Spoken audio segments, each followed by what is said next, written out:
Hey YouTube, I just found a lot of information regarding Honkai Star Rail's upcoming characters with also gameplay footage attached.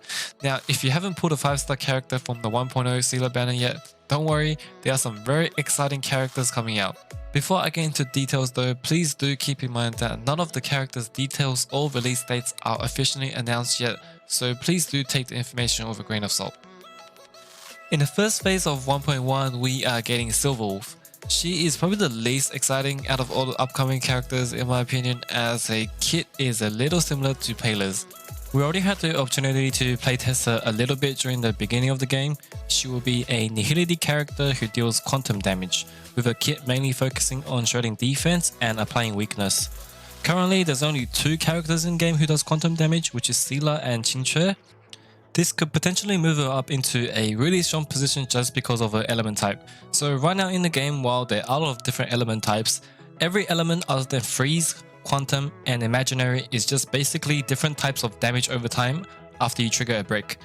Being a quantum character will allow her to be more versatile, as the element type can trigger slow damage over time and extra damage on the next hit, which can give it a lot of potential. Now in the second phase, we'll get Lojo, a character who's probably going to break a lot of ladies' wallets when he gets released. I mean, just look at how handsome he is. Even I'm turning a little gay. But I think he's also going to empty the pockets from the guys due to how powerful his kit is. Lojo will be an imaginary element character in the Path of the Abundance.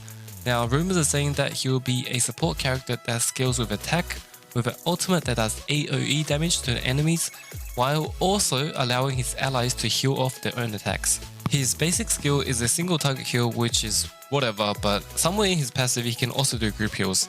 Now, I might get hated on by some viewers, but I'm willing to bet that unfortunately he won't be the S tier support that maybe some of you hope it will be. This man is going to be the SS tier support that will make Bailu look like an absolute trash can in comparison. Although right now Bailu is a top tier character in the game, mainly due to her strong heals and revive mechanics, I do think that Lojo is just offering a bit too much compared to her right now, and he's really going to be a character that can raise a team's potential. 1.2 is going to be a really exciting banner for a lot of players based on how popular this character already is. It's no other than Kafka. We already had a chance to play her during the introduction, and she was honestly very appealing in more than one way, if you know what I mean.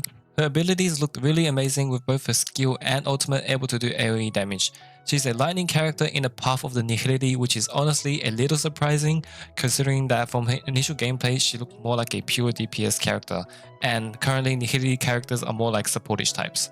There's already a lot of people simping over her, including myself, so if Miho just doesn't pull a Yay Miko treatment on her, then it's guaranteed to make them a lot of money and also satisfying the player base. In the second half of 1.2 we have Blade. Blade honestly looks very sick from both his design and animations. He's gonna be a wind character in the destruction path, meaning that he might be some sort of bruiser character with well-rounded stats. Currently there's not much information about his kit yet, but his animations look super cool, and the only way I can describe him is he's down bad. However, on a more serious note, compared to some of the other characters that we have talked about so far, I personally think that his wind element might be something that holds him back from being a super top tier character. The way that the game is designed right now is pretty much if your character isn't an ice, quantum, or imaginary element, you only do dot damage on breaks, and the element just doesn't offer as much as the other ones. Now, if the elements physical, fire, wind, and lightning have different scalings on the dot, and wind has a strong multiplier, then I might be talking out of my ass, so please just ignore me if that's the case. Now the next character is probably going to surprise a lot of people, but at the same time, just the art style alone makes it one of the most exciting characters for me personally. Rumors are saying that we'll be getting a 5-star Danhen in the first part of 1.3. Now you might be scratching your head a little bit and thinking, hey, what's going on? Don't we already have a 4-star Danhen in the game? So this is purely my guess, but based on his art, I think maybe something happens to him in the story and then he powers up.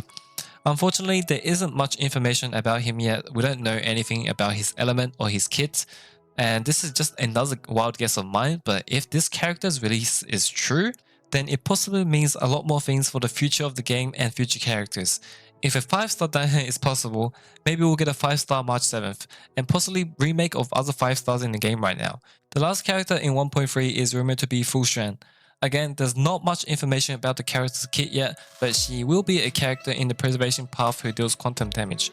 Her design from the splash art looks pretty cool and is possibly hinting that her abilities might have something to do with black holes or stars, which hopefully has some really good animation. Now, I don't know why miHoYo seems really dedicated on releasing quantum characters, which I'm not sure if that's a good thing or not, as the element already provides a lot of stuff compared to the basic elements.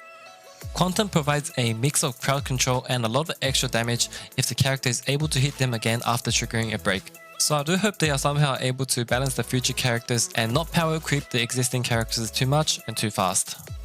That's it for the video. If you're enjoying the content, please leave a like, comment and subscribe, as that really means a lot to me and I'll try to put out more content in the future. Thanks for watching and I'll see you guys soon.